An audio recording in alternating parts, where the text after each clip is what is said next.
इस कहानी की शुरुआत फ्यूचर में कनाडा से होती है, जहाँ पर की आबादी बढ़ने पर वहाँ की सरकार ने एक से ज्यादा बच्चे पैदा करने पर बैन लगा दिया था। कोई भी दूसरा बच्चा पैदा नहीं कर सकता, चाहे उनका पहला बच्चा मर ही क्यों न गया हो। और अगर कोई भी इस कानून को तोड़ता तो उसे देश की सबसे खतरनाक जेल में भेजा जाता था।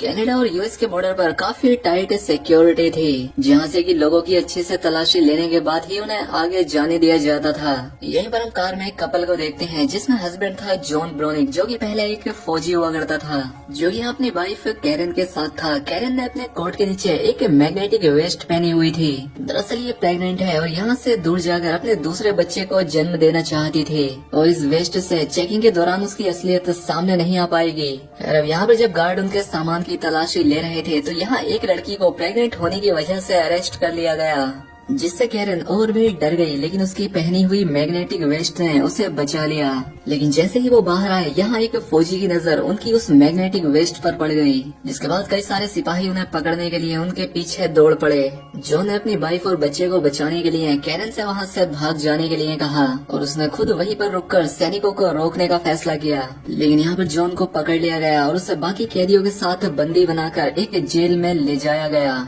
जिसका नाम है फोर्ट्रेस। और ये देश की सबसे हाई टेक्नोलॉजी वाली जेल थी। ये रेगिस्तान के एकदम बीचों बीच बनी हुई थी। यहाँ से बचकर निकलना किसी के लिए भी नामुमकिन था। जब कैदी यहाँ पर पहुँचे तो गार्ड्स ने उनके पूरे कपड़े उतरवाकर अच्छे से उनकी चेकिंग की, जिसके बाद कैदियों को एक कमरे में ले जाकर उनके पेट में एक हाई टेक ट्रैकर डाल दिया गया। दरअसल अगर कोई भी कैदी जेल के नियमों को तोड़ेगा तो ये हाई टेक ट्रैकर उस कैदी के पेट में ही ब्लास्ट हो जाएगा और उसकी जान ले लेगा। इस जेल के वार्डन पोनी ने समझाया कि अगर कोई भी कैदी येलो लाइन से बाहर जाएगा तो उसके पेट में एक तेज दर्द होगा, और अगर रेड लाइन को पार करेगा तो उसकी वहीं पर जान चली जाएगी। यहाँ पर अचानक से एक कैदी येलो लाइन के पार चला गया और पेट के तेज दर्द से वो नीचे गिर पड़ा। अब उसे यहाँ कुछ समझ नहीं आ रहा था, तो उसने गलती से रेड लाइन भी क्रॉस कर दी, जिस वजह से उसका पेट तेजी से फूलने लगा और कुछ ही लम्हों में तेज धमाके के साथ ब्लास्ट हो गया। जिसके बाद ये सभी कैदी लिफ्ट से अंडरग्राउंड जेल में पहुँचे, जो कि जमीन के 30 फ्लोर नीचे बनी हुई थी। जॉन को नीनो नाम के एक कैदी के साथ Z10 नाम का एक रोबोट उसे एक सेल में लाया। कैदियों को बाहर जाने से रोकने के लिए सभी सेल्स के बाहर लेजर बीम भी लगाई गई थी। जॉन की मुलाकात यहाँ पर डीडे और अब्राहम से हुई। रात में सोने से पहले अब्राहम ने इन सभी को वार्निंग दी कि कोई भी यहाँ सपना न देखे। सबके सोने के बाद वो Z10 रोबोट यहाँ चेकिंग के लिए आया, और वो यहाँ जॉन का दिमाग स्कैन करके उसके सपने में घुस गया। जॉन सपने में अपनी वाइफ कैरल को देख रहा था। अपने मॉनिटरिंग रूम से पोबी उस रोबोट की मदद से जॉन का सपना देख पा रहा था, और उसकी नजर कैरन पर पड़ गई, क्योंकि यहाँ पर किसी को भी सपना देखने की परमिशन नहीं थी। इसलिए पो ने जॉन का सिक्योरिटी डिवाइस ऑन कर दिया, जिससे उसके पेट में तेज दर्द होने की वजह से वो नींद से जाग गया। अब अगले दिन जब ये लोग जेल में मजदूरी कर रहे थे, तो यहाँ पर एक मेडॉक्स नाम के आदमी ने नीनो के साथ गलत हरकत करके उसका फायदा उठाना चाहा। अब जॉन जैसे ही उसे बचाने के लिए गया कि जेड ने उन तीनों के पेट में ही वो डिवाइस एक्टिवेट करके उनके पेट में दर्द कर दिया, जिसके बाद उन्हें एक छोटे से लेजर सेल में रख के उनसे पूछा गया कि आखिर लड़ाई की शुरुआत किसने की। अब क्योंकि नीनो मेडॉक्स से बहुत डरता था, इसीलिए वो चुप रहा, और अपने दोस्त को बचाने के लिए जॉन ने लड़ाई का इल्जाम अपने सर ले लिया। इसके बाद जॉन को पो के ऑफिस में ले जाया गया, जहाँ वो कैरन को नहाते हुए देख रहा था। यहाँ पता लगा कि कैरन को भी पकड़कर जेल में डाल दिया गया था। उन्हें जॉन और कैरन को बेरहमी से टॉर्चर करना शुरू कर दिया, जिससे वो दर्द से कराने लगे। बाद में अब्राहम ने जॉन को बताया कि फ्लोर ए और बी में औरतें हैं, और कैरन भी वहीं होगी। वहीं हमें कैरन को भी दिखाया जाता है, जो कि दूसरी प्रेग्नेंट लड़की के साथ थी। और जैसे ही उसके पेट में दर्द हुआ, गार्ड उसे यहाँ से जबरदस्ती पकड़कर ले गए। यहाँ पर सभी औरतें प्रेग्नेंट थी। कैरन को शक हुआ कि यहाँ पर नए जन्मे बच्चों के साथ जरूर कुछ न कुछ किया जा रहा है। वहीं दूसरी तरफ आदमियों के सेल में मेडॉक्स ने जॉन पर हमला कर दिया। दोनों में जबरदस्त लड़ाई शुरू हो गई, और कैरन भी अपने फ्लोर से जॉन को देखकर काफी हैरान रह गई। यहाँ लड़ाई मुकाबले की चल रही थी, लेकिन तभी जॉन ने मेडॉक्स को ऊंचाई से नीचे ढकेल दिया। मेडॉक्स ने किसी तरह से किनारे से लटक कर अपनी जान बचाई, लेकिन पो ने ऑर्डर दिया कि मेडॉक्स को खत्म कर दिया जाए। लेकिन जॉन ने फिर भी इंसानियत दिखाते हुए मेडॉक्स की जान बचाना चाहा। इन गुस्से में पो ने मेडॉक्स के पेट में लगे उस डिवाइस को एक्टिवेट कर दिया, जिससे धमाके से उसका पेट फट गया। अब इससे पहले गार्ड उससे पकड़कर ले जाते, जॉन ने बड़ी ही चालाकी से मेडॉक्स का सिक्योरिटी डिवाइस नीनो को दे दिया। इसके बाद कैरन को एक रूम में लाया गया, जहाँ पर जॉन एक बहुत बड़ी गोल सी मशीन में बना हुआ था। इस कमरे का नाम था माइंड वाइड चैम्बर। उन्होंने कैरन को यहाँ जॉन को समझाने के लिए भेजा था, लेकिन कुछ ही देर में गार्ड कैरन को यहाँ से ले गए। जिसके बाद ये मशीन यहाँ जोर जोर से घूमने लगी और जॉन के दिमाग में गड़बड़ी शुरू हो गई। ये पो का ऑर्डर न मानने की सजा थी। जॉन के दिमाग में उसके ट्रेनिंग के दिन और उसके शादी की बातें चल रही थी। पो ने कैरन को अपने ऑफिस में बुलाया। दरअसल वो समझ नहीं पा रहा था कि आखिर 3 दिन से जॉन उस मशीन पर कैसे टिका हुआ है, जबकि ज्यादातर लोग 1 घंटे में ही मर जाते हैं। वो उससे कहता है कि देखो, अगर तुम जॉन को छोड़कर मुझसे शादी कर लो तो मैं जॉन और तुम्हारे बच्चे दोनों को छोड़ दूंगा। अब अपने बच्चे और अपने पति को बचाने के लिए कैरन न चाहते हुए भी तैयार हो गई। जब जॉन अपने सेल में पहुंचा तो वो एक जिंदा लाश की तरह था। वो किसी से कोई बात नहीं करता था। वो एकदम गुमसुम पड़ा रहता, यहाँ तक कि उसे कोई भी किसी तरह का भी दर्द महसूस होना भी बंद हो गया। दूसरी तरफ कैरन अब पो के साथ रहने लगी। एक रात उसने देखा कि पो एक रूम में कई सारी तारें अपने शरीर में लगाकर बैठा हुआ था। यहाँ पर उसे पता लगा कि पो को मॉडिफाइड करके उसे एक एडवांस्ड ह्यूमन बनाया गया। उसे ना ही खाने पीने और ना सोने की जरूरत थी, और महीने में एक बार ये तार उसे अपने शरीर में जोड़कर एमिनो एसिड लेना ही उसके खुराक थे। और जेल में पैदा होने वाले बच्चों के साथ भी यही किया जाता है। उनके साथ बहुत सारे ऑपरेशंस करके उन्हें एडवांस्ड ह्यूमन बना लिया जाता है, ताकि भविष्य के इंसान भूख प्यास जैसी चीजों से पूरी तरह से आजाद हो जाएं। ये सुनकर कैरन के होश उड़ गए। खैर, अब 4 महीने हो चुके थे और जॉन की हालत में कोई सुधार नहीं आया था। अब्राहम ने जॉन को बताया कि कैरन का पेट बढ़ने लगा है और जल्द ही तुम्हारा बच्चा इस दुनिया में आ जाएगा। जॉन ने कोई मूवमेंट तो नहीं की, लेकिन उसके आंख से एक आंसू टपका। अब उस रात कैरन ने पो को बहुत सारी शराब पिलाई और उससे बेहोश कर दिया। वो कंट्रोल पैनल के जरिए जॉन के दिमाग तक पहुंची, जहां पर जॉन बचपन में एक गड्ढे में फंसा हुआ था।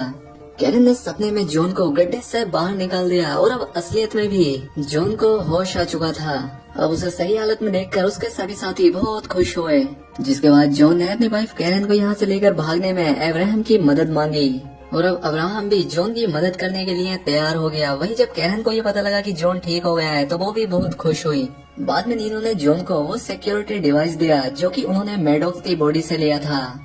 दरअसल उनका दोस्त डीडे जेल में आने से पहले कंप्यूटर में बहुत अच्छा था और उसने उस डिवाइस की अच्छी तरीके से जांच करने का फैसला किया। इसके बाद कैरन ने पो के केविन से हीरे जैसी दिखने वाली एक चीज चुराई। वो यहाँ पकड़ी ही जाने वाली थी कि उसने उस चीज को अपने मुंह में रख लिया। अगले दिन उसने वो हीरे जैसी चीज अब्राहम को देकर उसे जॉन तक पहुँचाने के लिए कहा। दरअसल ये हीरे जैसी दिखने वाली चीज इस जेल का पूरा एक डिटेल्ड नक्शा था। इन्होंने हिसाब लगाया कि कंस्ट्रक्शन साइट से होते हुए जेल से निकला जा सकता है। अगले दिन अब्राहम ने उस नक्शे को वापस पो के रूम में रख दिया ताकि किसी को भी इस बात का शक न हो। दूसरी तरफ डीडी ने भी ये पता लगा लिया कि वो सिक्योरिटी डिवाइस कैसे काम करता है। उस डिवाइस के अंदर एक बहुत ही ताकतवर मैग्नेट लगी हुई थी। उन्होंने इस डिवाइस की मदद से अपने शरीर में लगे हुए डिवाइसेस को भी बाहर निकालने का फैसला किया। उनका ये प्लान काम किया और सभी के सिक्योरिटी डिवाइसेस बाहर आ गए। अगले दिन जेड रोबोट ने पो को बताया कि जेल में कुछ गड़बड़ी चल रही है। जब पो ने अपने सीसीटीवी कैमरा में देखा तो उसने कैरन को वो लेंस चुराते हुए और साथ ही अब्राहम को वो वापस रखते हुए भी देख लिया। लेकिन इससे पहले वो कुछ कर पाता, जेड ने उसे बताया कि उसकी लापरवाही की वजह से उसे डायरेक्टर की पोस्ट से हटा दिया गया है। दूसरी तरफ जॉन की पूरी टीम अपने काम में लग गई। वो यहाँ से भागने की पूरी तरह से तैयारियां कर चुके थे। उन्होंने अपने अंदर से उन डिवाइसेस को निकालकर कंस्ट्रक्शन साइट की पाइप्स पर लगा दिए और वो यहाँ पर आपस में ही लड़ाई करने लगे। जब जेड रोबोट को उनकी लड़ाई के बारे में पता लगा तो उसने उन डिवाइसेस को एक्टिवेट कर दिया, लेकिन उनके सिक्योरिटी डिवाइसेस तो पाइप्स पर लगे हुए थे। तो उनके जोरदार धमाके की वजह से पाइप फट गई और वहाँ भागने का एक रास्ता बन गया। लेकिन इससे पहले वो यहाँ से भाग पाते, उन्हें कंट्रोल रूम से पाइप में बेहद गर्म हवा छोड़ दी। वहीं कई सारे हाईटेक रोबोट ने यहाँ आकर उन पर गोलियां बरसाना शुरू कर दी। वो लोग अब इस पाइप में फंस चुके थे। स्टेक्स नाम का एक कैरी घबराकर वापस से जेल में जाने लगा, लेकिन उन रोबोट्स ने उसे गोलियों से छन्नी कर दिया। दूसरी तरफ अब्राहम कैरन को जेल में लेने पहुंचा, लेकिन उसी वक्त पो वहाँ आ गया। उसने अब्राहम को मार डाला और गार्ड्स कैरन को यहाँ से खींच कर ले गए ताकि उसके बच्चे को भी एडवांस ह्यूमन बनाया जा सके। दूसरी तरफ जॉन की टीम एक रोबोट को मार गिराने में कामयाब हो गई। तभी ने यहाँ पता लगा कि ये कोई रोबोट नहीं बल्कि एडवांस्ड ह्यूमंस ही हैं। जॉन ने उस रोबोट की बंदूक उठाई और बाकी रोबोट्स का सामना करते हुए वापस जेल में पहुंचा और आखिरकार सभी लोग एक लिफ्ट में चढ़कर ऊपर जाने लगे। उन्होंने पो के केबिन में जाकर कैरन को ढूंढा, लेकिन तभी उसकी नजर सीसीटीवी पर पड़ी जहाँ पर उसके और कैरन के बच्चे को डॉक्टर जबरदस्ती पकड़कर उसे बाहर निकाल रहे थे। जो ने पो को धमकाते हुए कहा कि वो ये ऑपरेशन बंद करवाए, लेकिन पो अब एक डायरेक्टर ही नहीं था, इसलिए उसकी अब कोई सुनेगा भी नहीं। लेकिन तभी एक रोबोट ने उन्हें पहचान कर उन पर हमला कर दिया और एन वक्त पर सभी कैदी वहां से हट गए और गोली आकर सीधी पोको लगी। उसके मरने के बाद डीडी ने कंट्रोल पैनल से डॉक्टर्स को रोकने की कोशिश की, लेकिन ऐसा करने से पहले ही एक सिपाही ने उसे शूट कर दिया। अब जॉन ने अपने दोस्त का बदला लिया और डीडी ने अपनी बची कुची ताकत से इस जेल का पूरा इलेक्ट्रिक सिस्टम ही खराब कर दिया। अब डॉक्टर्स रुक जाते हैं और सिक्योरिटी सिस्टम भी बंद हो गया, जिसका फायदा उठाकर सभी कैदी जेल से भागने लगे। सिर्फ जॉन और नीनो यहाँ बचे थे। वो कैरन को बचाने पहुँचे और डॉक्टर से छुड़वाकर उसे जेल के ही ट्रक में यहाँ से भगा कर ले गए। इन तीनों ने मैक्सिको का बॉर्डर क्रॉस करके ही अपनी गाड़ी रोकी। अब नीचे उतर कर कैरन अपने बच्चे को जन्म देने ही वाली थी कि वो जेल का ट्रक अपने आप चलने लगा। पता लगा कि उस ट्रक को अब भी जेल से कंट्रोल किया जा रहा था।